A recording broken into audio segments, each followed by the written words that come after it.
This video is brought to you by John Robson Guitar Tuition. If you enjoy the content, please consider supporting the channel by enrolling on a course, purchasing some guitar lessons or a t-shirt, or you can join my Patreon. Now, on with the show. Hello chaps, welcome once again to John Robson Guitar Tuition. As always, I do hope you're well. It's all about this guitar again today. This is the Eart GW2 Headless guitar, no less. Possibly you saw me unboxing this guitar on Thursday, and I said there was a full review coming on Sunday, and this is that. Now, although it's only been about 3 days since the unboxing video, I shoot these videos well in advance, so there's been almost a week between me unboxing this video and shooting this video, and in that time I've come to some conclusions about this instrument, and I'm going to tell you exactly what they are right after we've heard what it sounds like in a mix.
And as always, you'll find a full tab for that piece of music in both Guitar Pro and PDF formats, along with a clip of me playing it and a backing track for you to play along with for yourself. All of that is up on my Patreon page. There's the address, and the link is in the description. $3 or £2.50 a month gets you access to all of these additional resources that go along with these YouTube videos. A massive, massive thank you to everyone who supports me in that or any of the other ways, all of which are linked down in the description. And a massive thank you to a chap from Hong Kong called Dave, who bought this guitar for me to review and then pass on to Zoe's Place Baby Hospice, which is a charity around here that I tend to support from time to time. And it wouldn't be the first time that I've had a guitar that's come in to go to the charity that I've ended up just giving the charity some money and keeping the guitar. And I've been thinking about this with this guitar, so we'll talk about that in a moment. A little bit of housekeeping before we go any further. All of the guitar tones that you heard in that little demo piece were courtesy of my Marshall DSL-1 combo. The lower gain stuff was those settings on the classic gain channel, and I was using the guitar's volume control to kind of clean it up and dirty it up a little bit. And then the higher gain stuff, same settings like EQ and everything, but this time on the ultra gain channel. So there you go, that's what was going on. Now, let's have a look at some vital statistics for this guitar. Here we go. There you can see the 1st and 12th fret neck profiles, nut width of 42mm, surprisingly, well not surprisingly, but reassuringly lightweight of 2.97 kilos. We're going to talk a little bit more about that shortly. And the DC pickup resistance readings are bridge a whopping 16.43k, neck is 7.62, and in the middle we get 5.26k. These are Alnico 5 humbuckers. I'll put a full link to the spec down in the description in case, a link to the full spec rather, down in the description in case you're not familiar with what's going on with this guitar. Stainless steel frets, compound radius fretboard and compound neck profile and all that sort of stuff. Yeah, conclusions. What do I think of this guitar? Well, I'm 55 years old. And I've been playing guitar since I was 11, so that's 44 years. And in those 44 years, I would say that this guitar would definitely rank in the top 5 of most comfortable guitars to play. It is an absolute joy to play. It is stunning to play. It feels beautiful. One thing that Eart are known for is the attention to detail with the fretwork and beautifully finished fret ends and stainless steel frets. It feels glassy and slick and fast and buttery and just any other adjective I can think of to describe how a nice neck feels. It's gorgeous. And that is what is making me think in terms of possibly, just buying this guitar from the charity and giving Zoe's Place the money. And then we get to the tone of the guitar. I will admit that it records really well. I was quite pleased with the recorded tones that you heard in that demo piece there. But in the room, sat here, listening to it, there's just something not quite there. Something missing from the top end, presence, sparkle, zing, call it what you want. It's just not there. I think in the unboxing video, my initial impressions were, I used the word muddy. And that's not quite the right way of describing it, but it's the best I can do. There's just something, a lack of clarity in the top end that that really does kind of, bug me, if I'm honest. So if I was going to keep this guitar, the pickups would be coming out. I mean, that 16 point whatever it was K bridge humbucker, that's far too hot for my tastes. I'm more of a kind of vintage PAF style humbucker fanatic, or kind of aficionado.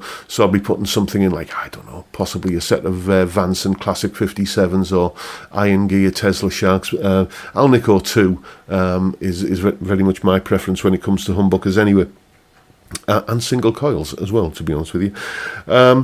So it's a beautifully comfortable guitar. I can't come up with enough superlatives to tell you how gorgeous this guitar is to play. But the sound, for me, is always the thing that I'm going to be disappointed with. So I'd have to, strip the pickups out. And if you're going to do that, you might as well kind of change the pots and wiring, put a treble bleed in because it doesn't have one of those.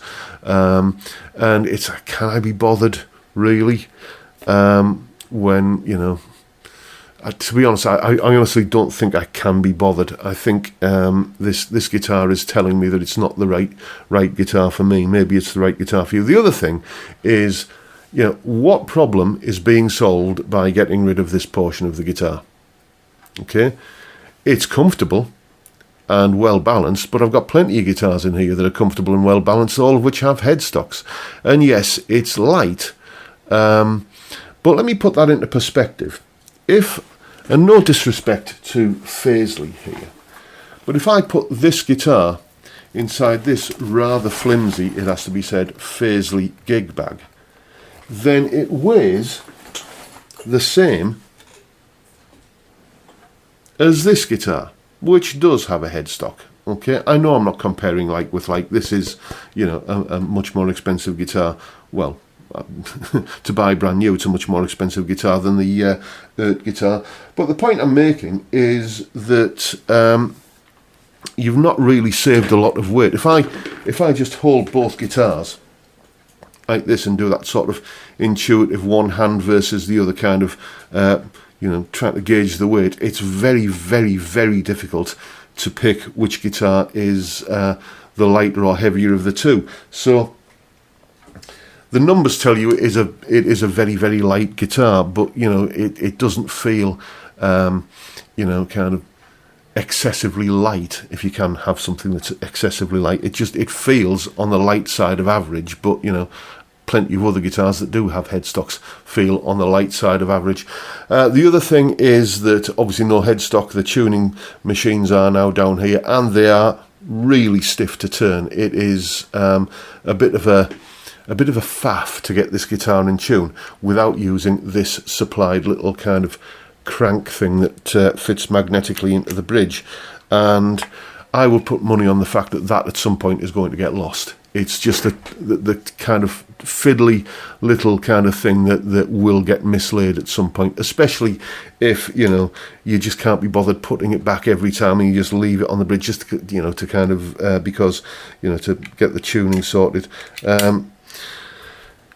It's and I'm sure something else would fit in there, like an Allen key or something to turn those cranks, but it's It reminds me actually of my first ever guitar in that respect, a K 6-string steel string folk student guitar, I remember smashing one of the tuning pegs. It kind of fell over once. One of the tuning pegs smashed, and I had to use my dad's pliers to get it in tune. So the moment you start needing an extra tool to tune the guitar, you've made the tuning more difficult, not easier. And that's what they've done by moving the tuning pegs down. I just don't see what problem it solves. I'm sorry. Maybe I'm missing something. Maybe I'm a dinosaur. I can't tell you. But it's. I would like this guitar a lot more if it had a headstock and if it had more vintage sounding pickups, and one of those we can do something about. The other is always going to be something that I think is going to bug me. So with that in mind, this guitar, as I say, is telling me that it is not the guitar for me. So it is going to be going to Zoe's Place Baby Hospice for them to use as a raffle prize, to auction off, to do whatever they want with, in order to raise funds for the very, very worthy cause that they are. Consider this an itch scratched. I've been curious about this brand of guitars, these Eart guitars, for a while now, and I genuinely can see what all of the hype is about, especially when it comes to the playability in the neck. It's just this particular model isn't for me, although they do some Telecaster themed guitars. Maybe I should check those out. I'll keep you posted on that.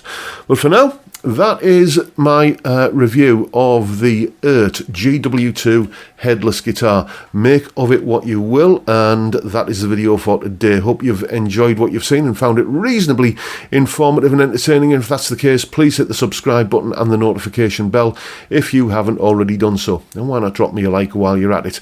Don't forget, as always, the live stream every Friday, 5 PM UK time, where we have a beer and talk about music and guitars. Great way to kick off the weekend. I'd love to see you there if you can make it. But for now, I'll bid you all a good day and say thank you so much for watching. Thank you for your time. Look after yourselves, folks. Stay well, stay safe, and above all, stay sane. Bye for now.